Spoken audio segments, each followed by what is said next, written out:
Estamos estudando o Evangelho de João. Hoje vamos para o capítulo 16, versículos 5 a 33. Coloquei esse trechinho do filme Missão Impossível, porque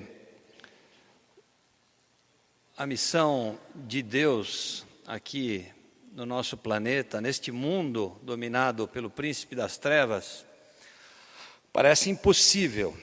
E a situação parece caótica. A situação aqui no Evangelho de João, no capítulo 16, a Sônia nos apresentou até o versículo 4, a semana passada, é de muita tensão. Assim como nesse filme, a situação é de muita tensão. Jesus já tinha dito para os discípulos que ele tinha que ir para Jerusalém, que ele iria morrer em Jerusalém. Os discípulos estavam tensos, eles tinham largado tudo para seguir Jesus. Jesus era a única esperança que eles tinham de uma vida melhor, de uma vida com um significado, com um futuro. E de repente eles estão diante de uma situação terrível. Eu vou ler, não está aqui no nosso slide, mas eu vou ler os primeiros 4 versículos de João capítulo 16. Eu lhes tenho dito tudo isso para que vocês não venham a tropeçar. Vocês serão expulsos das sinagogas. De fato, virá o tempo quando quem os matar pensará que está prestando culto a Deus. Farão essas coisas porque não conheceram nem o Pai nem a mim. Estou lhes dizendo isto para que quando chegar a hora, lembrem-se que eu os avisei. Não lhes disse isso no princípio, porque eu estava com vocês. Às vezes a gente fica preocupado com a situação política do nosso país, com a economia, com o problema da segurança, da saúde, do planeta. Mas o que Jesus nos deixou aqui é muito mais sério, muito mais sério. Para nós cristãos que queremos realmente viver com compromisso com Jesus, as consequências são muito sérias e nem sempre são agradáveis. Nós vamos ler o texto de João, de versículo 5 até o 33, e vamos tocar alguns pontos apenas. Não dá para a gente fazer uma profunda reflexão aqui. E se você tem sua Bíblia aí na versão internacional, a nova versão internacional é a que nós vamos usar. Se não, você acompanha aqui no slide. Precisamos trazer a Bíblia, hein, gente? Estou vendo pouca gente com Bíblia aqui. Nós estamos acostumando muito com esse slide aqui. Precisamos carregar aqui a palavra. Sabe quando você sabe que a palavra, a Bíblia, é de crente e sabe quando que é de católico? Você tem que cheirar a Bíblia. Se ela estiver cheirando a sovaco, é de crente. Se estiver cheirando a pó, é de católico. Brincadeira. Tem muita Bíblia de crente que está cheirando a pó e muita Bíblia de católico que está cheirando a sovaco. Tem católico que lê a Bíblia e tem crente que lê a Bíblia. Nós temos que ler a Bíblia. É a palavra de Deus. Certo? É importante. Ela nos revigora, nos fortalece. O WhatsApp? A celular? É. Bom, desde que seja a Bíblia, né? Muito bem. Então vamos lá. Versículo 5 adiante. Agora eu vou para aquele que me enviou. Nenhum de vocês me pergunta para onde vais? Porque falei estas coisas, o coração de vocês encheu-se de tristeza? Mas eu lhes afirmo que é para o bem de vocês que eu vou. Se eu não for, o conselheiro não virá para vocês, mas se eu for, eu enviarei. Quando ele vier, convencerá o mundo do pecado, da justiça e do juízo. Do pecado, porque os homens não creem em mim. Da justiça, porque vou para o Pai, e vocês não me verão mais. E do juízo, porque o príncipe deste mundo já está condenado. Tenho ainda muito que lhes dizer, mas vocês não o podem suportar agora. Mas quando o Espírito da verdade vier, ele os guiará a toda a verdade. Não falará de si mesmo, falará apenas o que o ouvir. Ele lhes anunciará o que está por vir. Ele me glorificará, porque receberá do que é meu e o tornará conhecido a vocês. Tudo o que pertence ao Pai é meu. Por isso eu disse o que o Espírito receberá do que é meu e o tornará conhecido a vocês. Mais um pouco e já não me verão. Um pouco mais e me verão de novo. Alguns dos seus discípulos disseram uns aos outros: o que ele quer dizer com isso? Mais um pouco e não me verão, e um pouco mais e me verão de novo? E por que vou para o Pai? Perguntavam. Que quer dizer um pouco mais? Não entendemos o que ele está dizendo.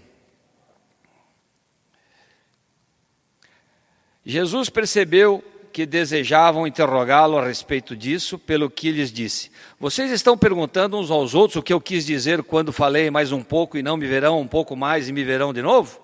Digo-lhes que certamente vocês chorarão e se lamentarão, mas o mundo se alegrará. Vocês se entristecerão, mas a tristeza de vocês se transformará em alegria. A mulher que está dando à luz sente dores, porque chegou a sua hora. Mas quando o bebê nasce, ela esquece a angústia por causa da alegria de ter nascido no mundo um menino. Assim acontece com vocês. Agora é hora de tristeza para vocês, mas eu os verei outra vez e vocês se alegrarão. E ninguém lhes tirará essa alegria. Naquele dia vocês não me perguntarão mais nada. Eu lhes asseguro que meu Pai lhes dará tudo o que pedirem em meu nome. Até agora vocês não pediram nada em meu nome. Peçam e receberão, para que a alegria de vocês seja completa. Embora eu tenha falado por meio de figuras, vem a hora em que não mais usarei esse tipo de linguagem, mas lhes falarei abertamente a respeito de meu Pai. Nesse dia vocês pedirão em meu nome. Não digo que pedirei ao Pai em favor de vocês, pois o próprio Pai os ama, porquanto vocês me amaram e creram que eu vim de Deus. Eu vim do Pai e entrei no mundo. Agora deixo o mundo e volto para o Pai. Então os discípulos de Jesus disseram: agora está falando claramente, e não por figuras. Agora podemos perceber que sabes todas as coisas e nem precisas que te façam perguntas. Por isso cremos que vieste de Deus. Respondeu Jesus: agora vocês creem? Aproxima-se a hora, e já chegou, quando vocês serão espalhados, cada um para a sua casa.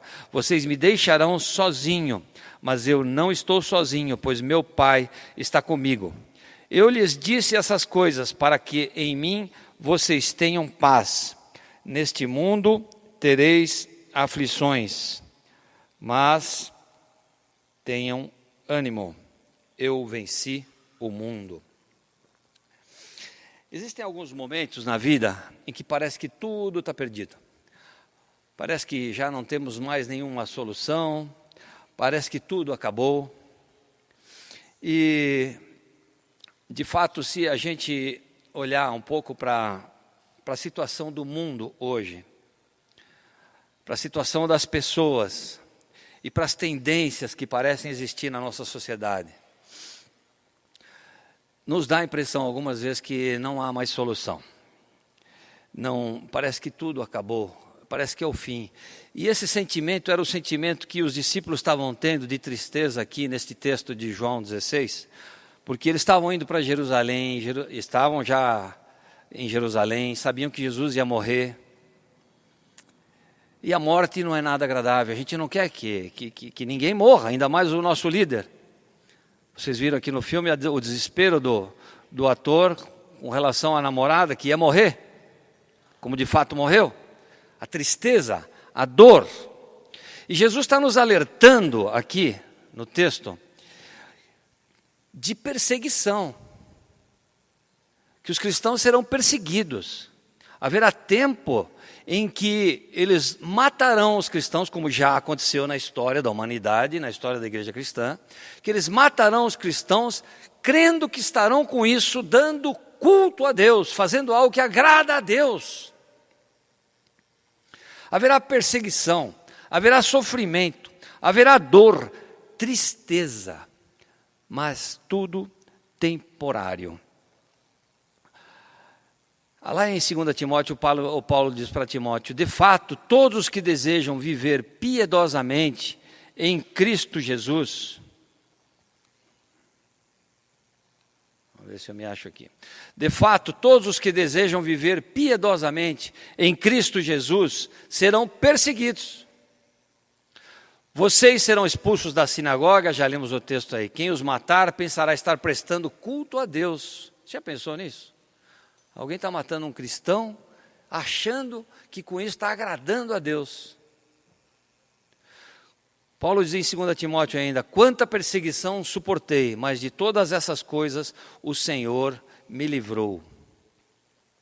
Se nós formos lá para Apocalipse, a gente tem estudado Apocalipse aí enquanto o nosso querido Dimas está por aí, mas agora não está.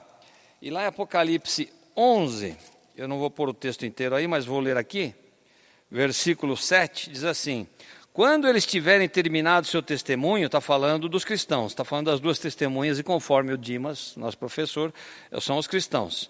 A besta que vem do abismo os atacará. E, está falando dos cristãos, irá vencê-los e matá-los. Os seus cadáveres ficarão expostos na rua principal da grande cidade, que figuradamente é chamada Sodoma e Egito, onde também foi crucificado o seu Senhor. Durante 3 dias e meio, gente de todos os povos, tribos, línguas e nações contemplarão os seus cadáveres e não permitirão que sejam sepultados. Os habitantes da terra se alegrarão por causa deles e festejarão. Festejarão.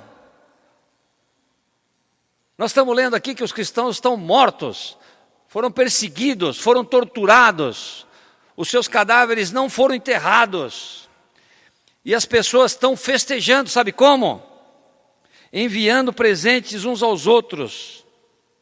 Pois esses 2 profetas haviam atormentados que habitam na terra. Eles vão festejar. Esse é o Apocalipse. E se a gente lê Hebreus lá, a galeria da fé, Hebreus 11, tem um texto que eu não consigo deixar de ficar emocionado cada vez que eu leio. Capítulo 11 de Hebreus, sobre os heróis da fé. Versículo 33 diz: os quais pela fé conquistaram reinos, praticaram a justiça, alcançaram o cumprimento de promessas, fecharam a boca de leões, apagaram o poder do fogo, escaparam do fio da espada, da fraqueza tiraram força, tornaram-se poderosos na batalha, puseram em fuga exércitos estrangeiros. Houve mulheres que pela ressurreição tiveram de volta os seus mortos. Está falando dos cristãos. E está falando dos que já aconteceu, do que já aconteceu. Não quer dizer que não vai acontecer ainda, de novo. Uns foram torturados e recusaram ser libertados para poderem alcançar uma ressurreição superior. Outros enfrentaram zombaria e açoites. Outros ainda foram acorrentados e colocados na prisão, apedrejados, cerrados ao meio, postos à prova, mortos ao fio da espada, andaram errantes, vestidos de pele de ovelhas e de cabras, necessitados, afligidos e maltratados. O mundo não era digno deles. Não é nada agradável a gente ler na Bíblia coisas como essa. Quando Jesus diz que no mundo tereis aflições. No mundo os cristãos terão aflições, terão sofrimento, terão dor. Se nós quisermos de fato sermos cristãos, vivermos piedosamente em Cristo Jesus, nós seremos perseguidos. Quem não quiser mais ser cristão, a porta está aberta, pode sair. Brincadeira, de mau gosto.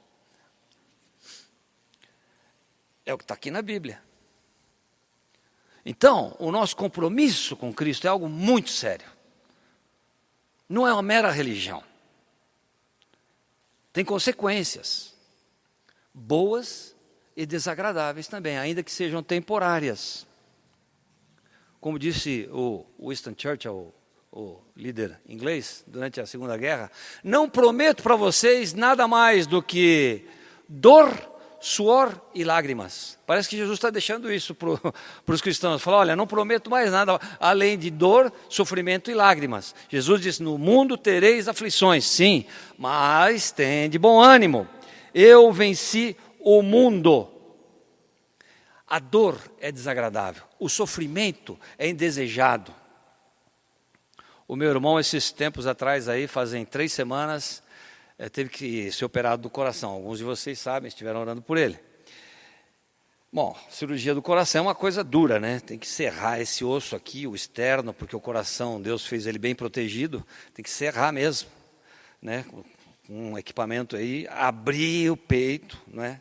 E aí eles então atuam ali, mexendo nas veias, tiveram que colocar 2 safenas, 2 mamárias e tal, fecharam, costuraram, e ele está lá se recuperando. Quando ele estava na UTI, ele ficou 8 dias na UTI para se recuperar, eu visitei ele algumas vezes, ele estava com muita dor, e com aplicação de morfina, com todos os remédios que eles colocavam, ele tinha muita dor. E uma das vezes que eu liguei para ele, e ele ainda estava lá na UTI, eu falei, ei mano, como é que você está? E ele falou assim para mim, eu não aguento mais. Eu não aguento mais. É muita dor. E era uma dor de uma cirurgia que graças a Deus existe, porque senão ele estava morto, certo? Dor física.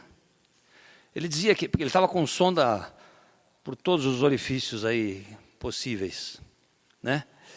Cada vez que uma sonda daquele, tinha sonda no coração, que eles tinham que injetar produtos no coração, alguma coisa que chegava lá. Ele tinha sonda pelo canal da uretra, ele tinha sonda no pulmão. Ele dizia, cada vez que uma sonda daquelas mexia, a dor, assim, para só dar uma ideia, viu, Dudo?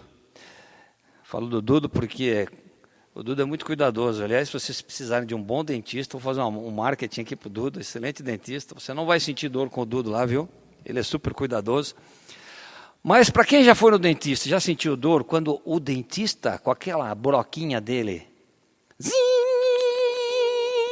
pega no nervo. Sim, você já sentiu essa pegada aí? Meu irmão dizia que era algo, mas isso era muito pouco comparado com o que ele sentia. A dor é horrível, a dor é desagradável, o sofrimento é indesejado.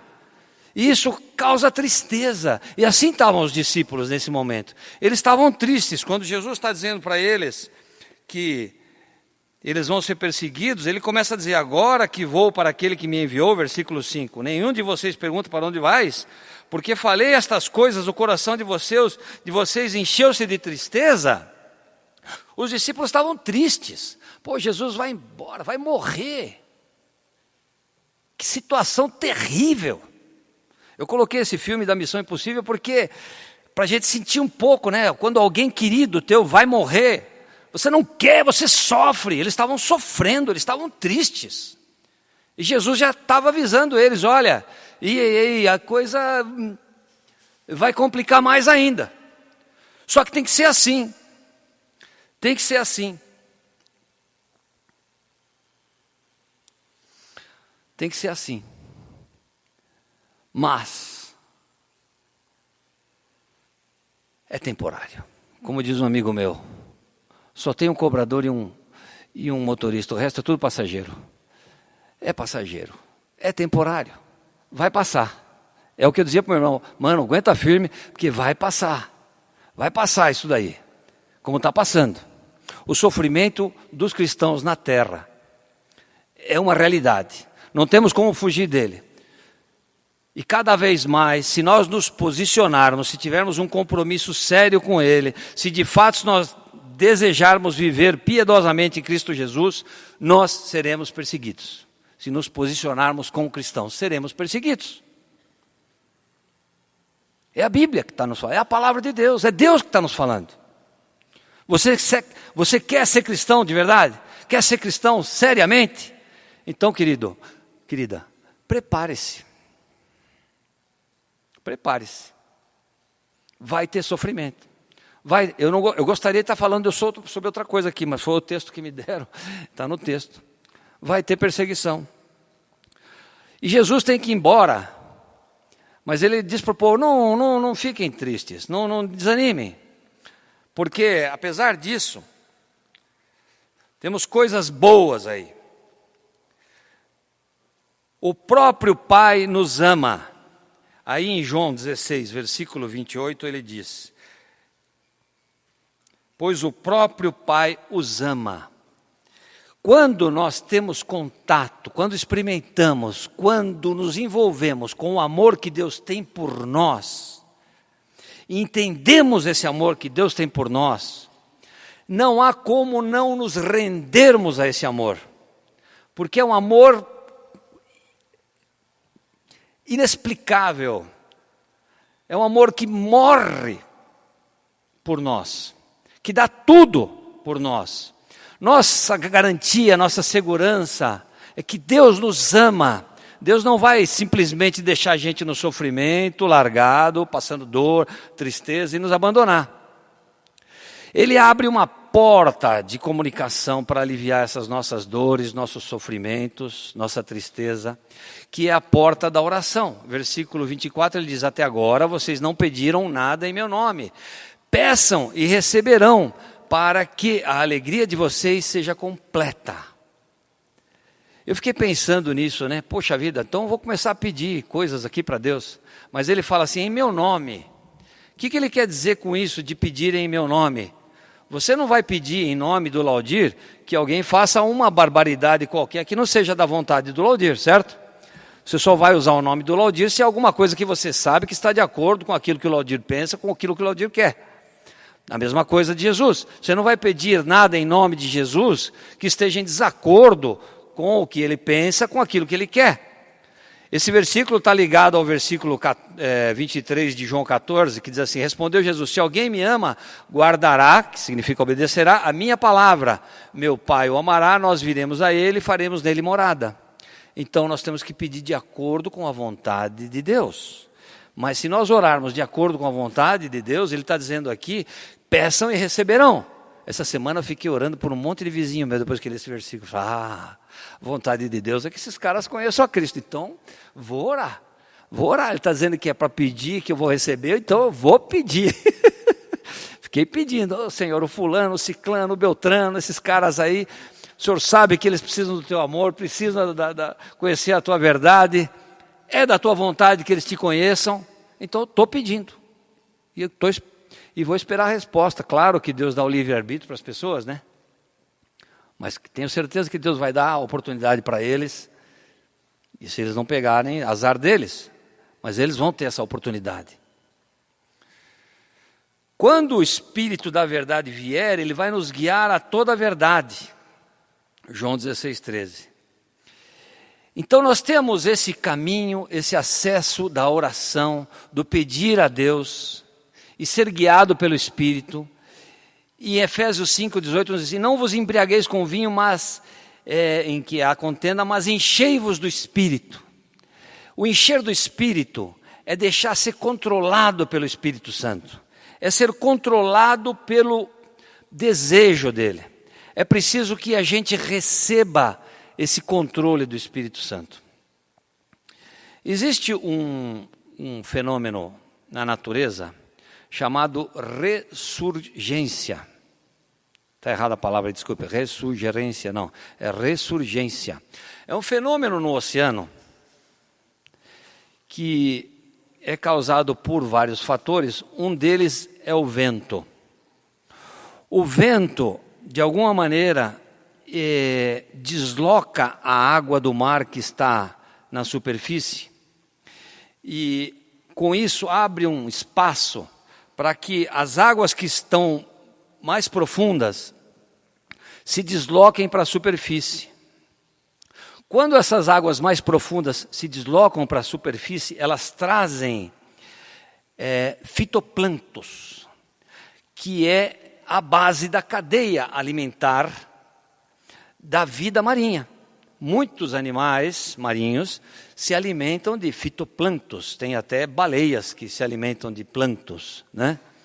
É a base da cadeia alimentar no mar. Então, quando esse fenômeno acontece, pelo agir dos ventos e das correntes marinhas, existe um ressurgir de mais vida marinha, porque muitos animais marinhos vêm se alimentar dos fitoplânctons, que são pequenas algas microscópicas, não é? Opa, tem um biólogo ali chacoalhando a cabeça, é isso mesmo? Pequenas algas, viu? Eu fui pesquisar.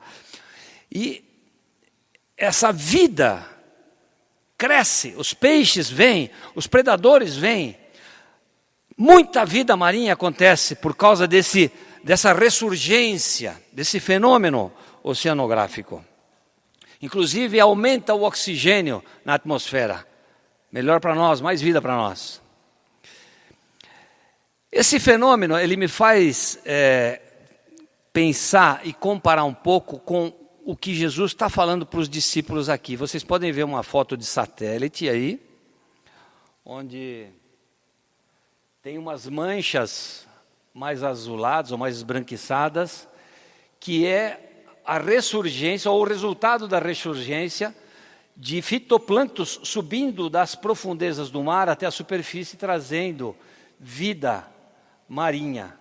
Isso aqui é uma foto de um tipo de fitoplâncton, uma tartaruguinha aí correndo atrás de peixinhos e uma série de outros peixes.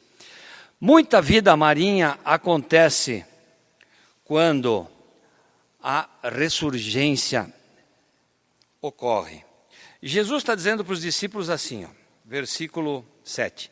Mas eu lhes afirmo que é para o bem de vocês que eu vou. Se eu não for, o conselheiro não virá para vocês. Mas se eu for, eu o enviarei. Quando ele vier, convencerá o mundo do pecado, da justiça e do juízo. Jesus várias vezes fala assim, mais um pouco e não me verão, um pouco mais e me verão de novo. E os discípulos não estavam entendendo nada. Mas que negócio que é esse que mais um pouco e me verão, mais um pouco e me verão de novo, não me verão? Né? Eles até perguntam, Jesus explica para eles. Falou, olha, em resumo é o seguinte, eu tenho que ir para o Pai. Eu vou para o Pai. Mas eu volto, logo eu volto. E não é aquela volta que ele volta e fica um pouquinho depois, é assunto aos céus. Ele volta no Espírito Santo. Pelo menos foi o que eu li na maioria dos comentaristas bíblicos sobre esse texto. Quando ele volta, que ele diz que eu vou, mas eu logo volto. Eu logo vou estar com vocês aí. Eu preciso ir. Se eu não for, o conselheiro não virá para vocês, mas se eu for, eu enviarei. Os discípulos não estavam entendendo quando Jesus falava mais um pouco e já me verão, um pouco mais e me verão de novo. Então ele está falando que ele vai voltar, é o Espírito Santo que vai voltar. Aí você vai pensar assim, pô, mas peraí, o Espírito Santo já não estava na terra? Eu vi o Espírito Santo já no Velho Testamento várias vezes, não é? Eu vi ele agindo através de Saul. Davi ora para que Deus não tire o Espírito Santo dele. Como é que é essa história? Vai mandar o Espírito Santo, se o Espírito Santo já estava pela terra antes do Pentecostes. O que Jesus está nos dizendo aqui é o seguinte, o Espírito Santo vai vir para habitar em nós, no nosso espírito, dentro de nós, viver dentro de nós. E Deus, como vocês sabem, na nossa teologia, é trino. É um, mas é trino. E se existe algo que causa confusão no meio dos cristãos, é a questão do Espírito Santo. O Espírito Santo causa, não é ele que causa, nós causamos, né? Confusão por causa da interpretação. Existe uma linha de pensadores que se chamam unitaristas. Unitaristas é uma corrente de pensamento teológica que afirma que há uma unidade absoluta de Deus. Deus é só um, é só Deus, e acabou. Jesus não é Deus, é apenas uma criatura humana, é mais um filho de Deus. O Espírito Santo é apenas uma energia, é um poder, não é uma pessoa, e muito menos Deus. Esses são os unitaristas. Unitaristas. São pessoas sinceras que estão buscando a Deus, mas que não creem no Deus Pai, no Deus Filho, no Deus Espírito Santo. A Bíblia tem muitas referências com relação ao Deus Pai, ao Deus Filho e ao Deus Espírito Santo. João é repleta delas. Jesus declara várias vezes e de várias maneiras que ele, Jesus, é o próprio Deus, encarnado. E quando ele diz que ele vai voltar aí para os discípulos, é o Espírito Santo que vai voltar. Mas que confusão que é essa? Ele é 3, ele é 1. Mas então são 3, porque o Espírito Santo mais o Pai mais o Filho são 3. Não. É uma união de vida, é um mistério difícil de entender. A gente pode tentar explicar de várias maneiras, existem várias explicações. A explicação do triângulo, que são 3 lados do mesmo, da mesma figura geométrica, né? Mas é um só. Existe a metáfora da água, né? Que uma água está em estado líquido, estado gasoso, ou estado sólido, né? Mas é água, os 3 são água. Mas são 3 pessoas na realidade. São 3 pessoas que têm um relacionamento tão perfeito de vida, que em vez de somarem, elas se multiplicam entre si. É 1 vezes 1 vezes 1, o resultado é 1. Não é 1 mais 1 mais 1. É uma sinergia. Por isso, Deus é 1, 3 pessoas, mas é 1. Que eles são tão unidos que são 1. Cada um tem um papel diferente. Deus planejou, Jesus executou e o Espírito Santo está aplicando o projeto de Deus, o plano de Deus, a estratégia dele. É Ele que está aqui com a gente agora. Jesus não está aqui, Jesus está lá, com Deus, com o Pai, com o Criador. Mas Ele também está aqui, porque Ele e o Espírito Santo são um. Então Jesus está aqui no nosso coração, porque o Espírito Santo está no nosso coração. Agora, os unitaristas não creem nisso. E você deve estar agora, agora esse cara bagunçou tudo aqui o negócio. Eu nunca entendi direito esse negócio de trinitarismo, agora, mas nós precisamos pensar, porque nós cristãos, sim, cremos no Deus triuno. O Pai planejou, o Filho executou e o Espírito Santo aplica. O unitarismo, do ponto de vista bíblico, se você estudar as Escrituras, e nós precisamos estudar as Escrituras, Jesus disse: errais não conhecendo as Escrituras. Nós precisamos conhecer as Escrituras, a palavra de Deus. Quanto tempo por dia você gasta na Escritura? Quanto tempo? Você deixa para ler a Bíblia a que hora do dia? Você tem lido a Bíblia? A palavra de Deus? Tem estudado a Bíblia? É a palavra de Deus. Se a gente quiser se aproximar de Deus, nós precisamos conhecer o que Deus pensa. E o que Ele pensa está aqui na palavra de Deus, na palavra dEle. Os unitaristas, que me perdoem, mas estão equivocados. E dos unitaristas saem outras religiões. O Espiritismo não crê que Jesus é Deus. Os Testemunhos de Jeová não creem que Jesus é Deus. Os Mormons não creem que Jesus é Deus. Você crê que Jesus é Deus? Você crê que o Espírito Santo é Deus? Nós cantamos um hino agora. O Dalton disse que eu tinha surpresa. Não era surpresa. É só uma informação. Um hino que nós gostamos muito. Mais perto quero estar, não é isso?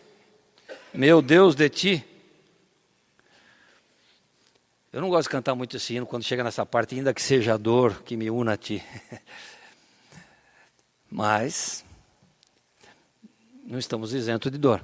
Quem compôs esse hino foi essa senhora aí, em 1805, ela nasceu na Inglaterra. Se chama Sarah Flower Adams. Ela era uma unitarista.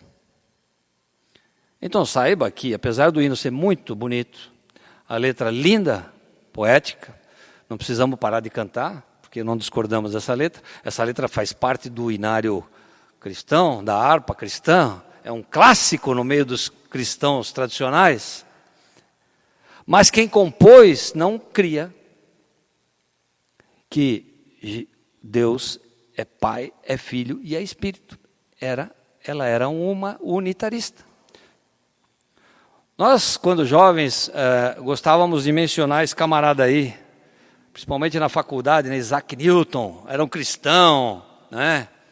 Caiu a maçã na cabeça dele, aí ele caiu a ficha, a força da gravidade, a lei de Newton, né? 2 corpos não ocupam o mesmo lugar no espaço. Era um físico importante, um matemático, mas também filósofo. Na época não existia essa separação entre as ciências assim tão radical como é hoje, né? As ciências eram um pouco mais agrupadas. Este Isaac Newton, para quem não sabe, era um unitarista também. Ele não cria que Deus é Deus Pai, Deus Filho e Deus Espírito Santo. Nós cremos que Deus é triuno, Ele é um só, em 3 pessoas diferentes, agindo de maneira diferente, cada um com uma atuação. No Velho Testamento, e o Velho Testamento vai até Pentecostes, porque Jesus, quando estava aqui, ele ainda estava no Velho Testamento. Ele, quando curava um leproso, ele dizia, vai e apresenta-te ao sacerdote. Fazia parte da lei, não é?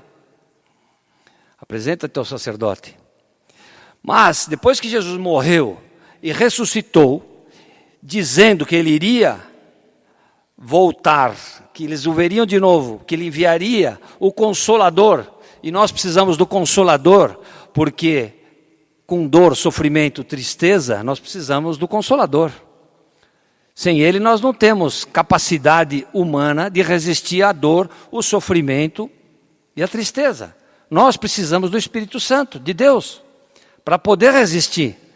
Com nossas próprias forças nós não conseguimos, não conseguiremos. Precisamos do Consolador. E era preciso que ele fosse para que o Espírito Santo viesse e habitasse dentro de nós. No Velho Testamento, o Espírito Santo, ele era capacitador. Ele capacitava algumas pessoas em especial, alguns reis, alguns juízes, alguns profetas, para revelar a vontade de Deus, para executar a vontade de Deus. E usava inclusive pessoas não cristãs. Usou Esaú. Judas foi usado pelo Espírito Santo.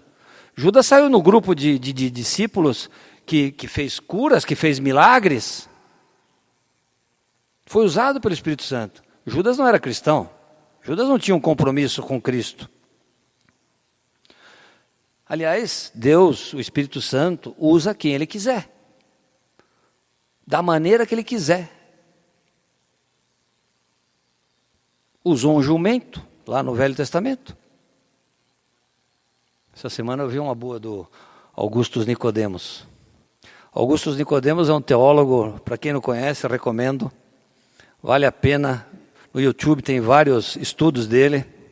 Eu tenho me alimentado bastante através dos estudos do Augusto Nicodemos, um doutor em teologia, muito inteligente. Mas ele falou assim, que Deus, o Espírito Santo, usa quem Ele quiser. Ele até usou a queixada de um jumento através de Sansão, quanto mais um jumento inteiro aqui, né, que não vai usar. Né? Deus usa quem Ele quiser. Então no Velho Testamento o Espírito Santo capacitava, usava. No Novo Testamento, quando Deus envia o Espírito Santo, e Jesus diz que vai mandar o Consolador, é para que Ele habite em nós. Ele é uma pessoa, Ele não é uma energia. Ele é uma pessoa habitando em nós. O Espírito Santo é uma pessoa, pois Ele guia, Ele fala, Ele declara, Ele ouve, Ele ama, Ele clama. Você pode ver a lista aí. Ele clama, Gálatas 4:6, pode checar. Ele toma decisões, Ele administra, Ele sabe e atinge as profundezas de Deus, Ele pode ser entristecido, Ele implora, intercede, Ele ensina, Ele fala, Ele é resistido, Ele proíbe, põe obstáculos, Ele ordena, Ele dirige, Ele dá testemunho, Ele designa, Ele comissiona, Ele é mencionado entre outras pessoas. Ele é uma pessoa, Ele não é uma energia, não é um poder. Ele é uma pessoa da Trindade, que está aqui para nos capacitar. para nos capacitar para que nós preguemos o Evangelho. A nossa missão aqui na terra, gente, não é trabalhar, ganhar dinheiro, comprar bens, fazer viagens e viver regaladamente. Não que nós não possamos usufruir de algumas dessas coisas, mas nossa missão, nosso objetivo aqui, enquanto nós estamos aqui, não é isso. Nosso objetivo aqui é pregar o Evangelho, é viver o Evangelho, pregar o Evangelho através da nossa vida e também das nossas palavras. É para isso que nós estamos aqui. E o tempo está acabando. É curto, é passageiro. Vamos sofrer por isso? Vamos sofrer por isso. Mas é para a glória de Deus. E Ele nos dá o Consolador, Ele nos dá o Espírito Santo, Ele nos dá esse poder para poder pregar o Evangelho. Muita gente quer ser cheio do Espírito Santo para poder ter capacidades sobrenaturais. Alguns dos nossos irmãos queridos pentecostais creem na segunda bênção, que é o batismo com o Espírito Santo. A segunda bênção. E quase que impõem que você tem que ser batizado com o Espírito Santo. E quando você é batizado com o Espírito Santo, você tem que falar em línguas. E você tem que profetizar. E você tem que operar milagres. E você tem que ter manifestações sobrenaturais. E todas as manifestações sobrenaturais são muito interessantes. Quem é que não gosta de uma manifestação sobrenatural? Até de um demônio, às vezes, se manifestando, né? Olha só, parece filme de terror, né? Eu me lembro uma vez aqui, a gente estava reunido orando. Era um domingo de manhã, o Armandão ainda estava aqui. Era um domingo de manhã, estavam uns grupos pequenos. Você estava nessa? Estava. O filho do João estava lá na porta. E a gente estava orando em pequenos grupos. E o filho do João... Não, filho do João não. Um outro senhor, não me lembro agora o nome dele. Eu sei que ele estava lá na porta e passou um camarada, que eu não sei quem era, e ele pegou o cara e puxou para dentro da igreja. E pôs num grupinho de oração aí. A gente não sabia, nós estávamos orando, nós não sabíamos. E aqui, como batistas, nós oramos relativamente de maneira silenciosa, né?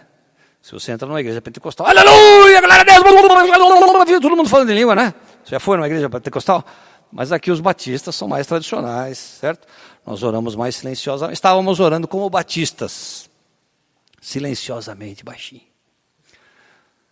De repente, num grupo onde estava esse camarada aí, esse cara gritou.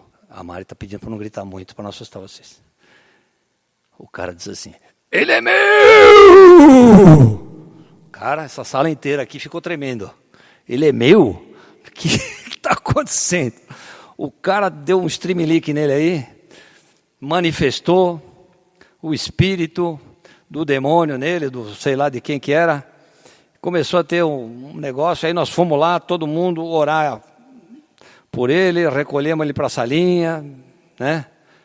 Foi orado com ele ali, expulsado o demônio e acalmada a situação.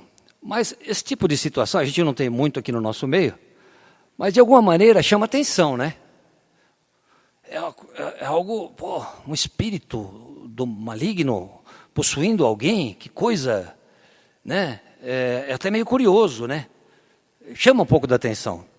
Ou alguém que tem a capacidade de curar, Deus dá o dom de cura, ou a capacidade de profetizar, né? Deus dá o dom, Deus dá esses dons, com certeza, né? Nós, reformados, tradicionais, temos a tendência, às vezes, de fugir um pouco e não querer falar muito do Espírito Santo. Parece que as três pessoas da Trindade são o Deus Pai, o Deus Filho e o Deus Escrituras Sagradas, né? A gente não fala muito do Espírito Santo. Mas o Espírito Santo é uma pessoa da Trindade, sim. E a Bíblia diz para nos enchermos do Espírito Santo. Agora, enchermos do Espírito Santo não quer dizer necessariamente ter manifestações sobrenaturais. Não quer dizer necessariamente, não quer dizer que não tenhamos e não possamos vir a ter, e que alguns de vocês não tenham. Nós não enfatizamos isso aqui, nem buscamos, não estamos buscando. Agora, vamos lá, quem fala em línguas aí? Vamos falar em línguas, tem alguém que interpreta? E Coríntios diz que nem todos falam em línguas, né? Nem todos falam em línguas. certo? Então nós não podemos nem fugir totalmente para um lado e nem deixar de estudar as Escrituras, orar, estar abertos para a atuação do Espírito Santo, para que Ele nos use neste mundo. Mas principalmente para que Ele nos use para que o nome de Jesus seja conhecido. Olha o que Jesus fala aqui no capítulo 16. Tenho, versículo 12, ainda muito que lhes dizer, mas vocês não podem suportar agora. Mas quando o Espírito da verdade vier, ele os guiará a toda a verdade. Não falará de si mesmo, falará apenas o que ouvir. Ele lhes anunciará o que está por vir. E me glorificará, porque receberá do que é meu e o tornará conhecido a vocês. Tudo o que pertence ao Pai é meu. Por isso eu disse que o Espírito receberá do que é meu e o tornará conhecido a vocês. Tudo o que Jesus quer é que as pessoas o conheçam e sejam salvas. Sejam salvas para passar a eternidade com Deus. E o presente também com Deus. Não há nada pior do que uma vida sem Deus, no presente e no futuro. O que Jesus quer é isso. E quando a gente usa aquele versículo de Atos lá, né? E receberão o poder do Espírito Santo para serem minhas testemunhas em Jerusalém, Samaria e até os confins da terra, não é? Receberão o poder do Espírito Santo para serem testemunhas. Nós não precisamos receber o poder, ou não queremos receber o poder do Espírito Santo para ficar expondo manifestações sobrenaturais simplesmente por show. Claro, se o Espírito Santo quiser nos usar, e Ele pode fazer isso, para ser instrumento de cura, ou de algum milagre, ou de alguma... Ele pode fazer isso. Nós temos que estar abertos para isso. Mas não quer dizer que tem que ser assim. Tem que ser assim. Senão você não está cheio do Espírito Santo. Se você não tiver manifestações sobrenaturais, você não está cheio do Espírito Santo. Eu conheço muito cristão que não tem manifestação sobrenatural. E são cristãos admiráveis, de compromisso com Deus, entregues na obra. Bênção de Deus aqui na terra. Para muitos, cristãos e não cristãos. Assim como tem pessoas que têm dons maravilhosos e que são bênção aqui na terra. O foco não é a pessoa, o foco não é a manifestação, o foco é Jesus Cristo. É para Ele a glória, a honra, só Ele. Ele é o centro. Deus é triuno. É Deus Pai, Deus Filho e Espírito Santo. E Ele vai cumprir a obra dEle nas nossas vidas. Ele nos selou. Nele, Efésios 1, 13 a 14, nele, quando vocês ouviram e creram na palavra da verdade, o evangelho que os salvou, quando vocês ouviram e creram na palavra da verdade, o evangelho que os salvou, vocês foram selados com o Espírito Santo da promessa, que é a garantia da nossa herança até a redenção daqueles que pertencem a Deus para o louvor da sua glória. Nós fomos selados pelo Espírito Santo. Quando nós ouvimos e cremos na palavra da verdade, o evangelho que nos salva, que é a morte e ressurreição de Jesus, pagando pelos nossos pecados na cruz, nós somos selados. Ele é a nossa garantia, é o penhor. Quando a gente pensa em selo, os mais jovens aqui, acho que não são da época daquele selinho que a gente comprava no correio, né? E colocava no envelope assim, colava, passava na língua, vinha cola assim, passava na língua. Aquele selo que a gente comprava no correio, tinha selos bonitos até, tem gente que colecionava. Tem alguém que não conhece selo desse selo? Eu tô brincando. A maioria, eu acho que vocês nunca usaram, tem gente aqui que nunca usou selo. Fala a verdade. É tudo internet, WhatsApp, Facebook, Messenger, Twitter e por aí fora, né? Ela também não. Selinho. O selinho era a garantia de que aquela carta ia chegar no destino, lá no outro país. Eu e a Mari temos uma caixa de cartas, quando a gente era jovenzinho, estudante, eu morava na Espanha, ela morava aqui, a gente trocava cartas, era tudo no selo, né? O selo era a garantia de que a minha mensagem, a missão daquela carta ia chegar ao seu destino. O Espírito Santo é a garantia de que a mensagem de Deus vai chegar ao seu destino. Jesus nos sela para nos dar a garantia da nossa salvação, mas também nos sela para garantir que nós somos propriedade dele e somos instrumentos dele, para que a mensagem dele chegue aos que estão pelo menos ao nosso lado, se você não for missionário, chamado para um outro lugar por aí, certo? O Espírito Santo tem a responsabilidade de fazer acontecer o evangelho aqui nessa terra. Através de nós, através de cada um de vocês, de cada um de nós. Ele tem o plano. Agora, somos nós que vamos convencer as pessoas? Não. Versículo 9, versículo 8. Quando ele vier, Jesus diz, quando ele vier, convencerá o mundo do pecado, da justiça e do juízo. Do pecado, porque os homens não creem em mim. Da justiça, porque vou para o Pai, e vocês não me verão mais. E do juízo, porque o príncipe deste mundo já está condenado. Jesus está falando 3 coisas que ele está executando.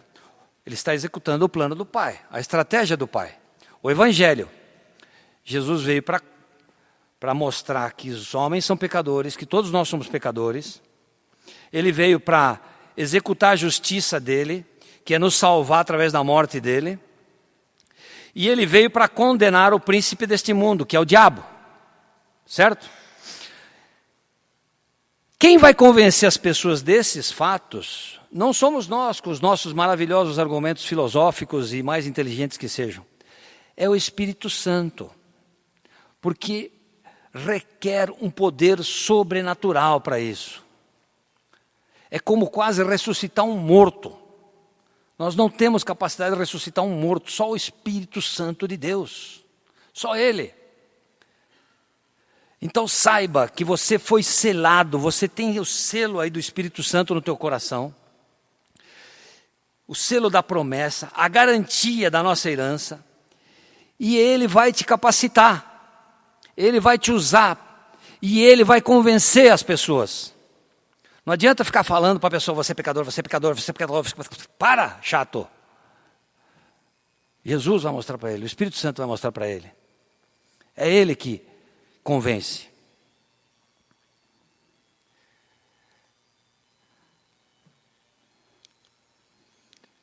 Só que isso vai ter consequências. As pessoas não vão aceitar, muitas pessoas não vão aceitar isso. Muitos não vão querer.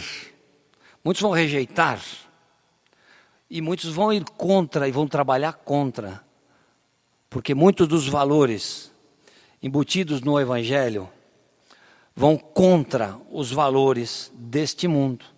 Muitos. E se você se posicionar como cristão, se você quiser viver como cristão, com os valores do reino, prepare-se. Você vai ter dificuldades. É chato falar, mas vai ter dificuldades. Nós não estamos isentos da dor, do sofrimento, da perseguição, mas temos a garantia de que quem está em nós é maior do que o mundo. O Espírito Santo, o próprio Jesus, o próprio Deus Criador do céu e da terra, está aí dentro do teu espírito, está aí dentro de você. Não é qualquer coisa que está aí, não é energia, é uma pessoa. É o próprio Deus aí dentro de você. Ele vai te usar. Ele pode te usar a hora que Ele quiser, da forma que Ele quiser. Para que as pessoas o conheçam. Principalmente isso, para que as pessoas o conheçam. E sejam salvas, como você já foi salvo. Voltando àquela ilustração da ressurgência,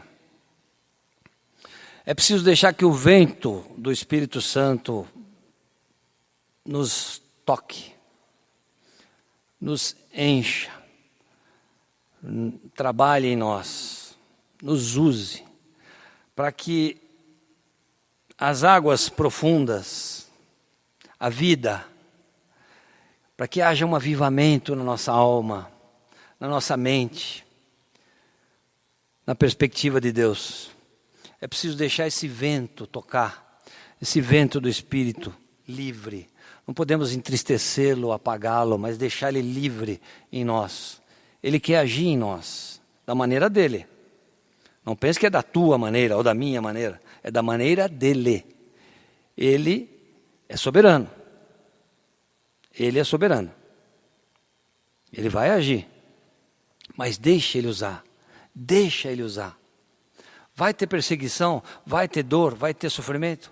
Vai ter. Mas nós temos a promessa de que o Senhor é aquele que vai adiante de nós.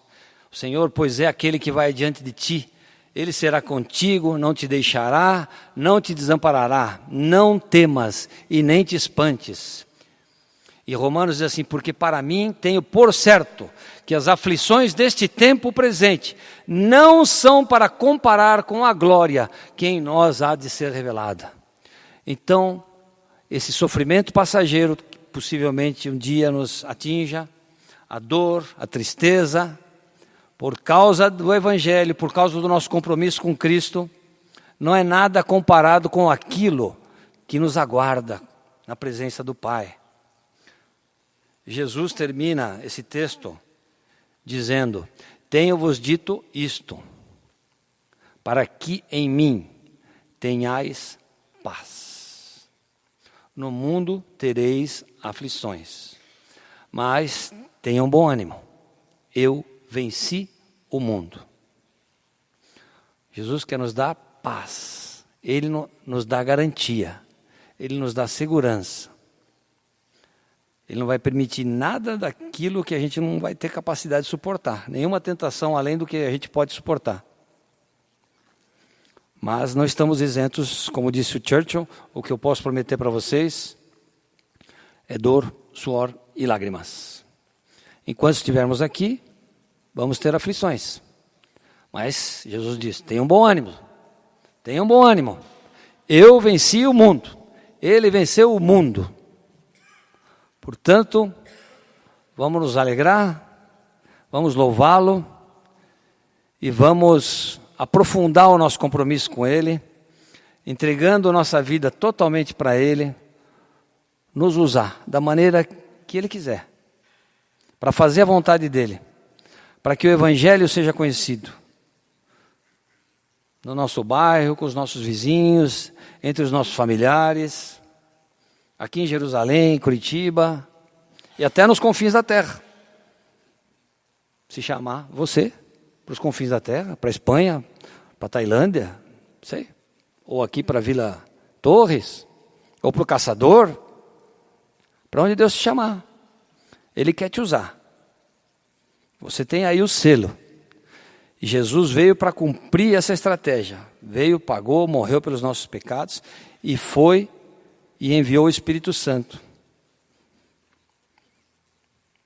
Então o próprio Jesus está dentro de nós, o próprio Deus está dentro de nós, na pessoa do Espírito Santo. É um assunto que causa muita controvérsia entre os cristãos. Infelizmente é um dos assuntos que causa muita controvérsia. Mas nós precisamos estudar a palavra, entender bem quem é o Espírito Santo, qual é a função dele, qual é a obra dele na igreja e entre nós cristãos. Tá bom? 1 hora falando é bastante, né? Obrigado por terem prestado atenção aqui, tá? Vamos cantar, Daltinho?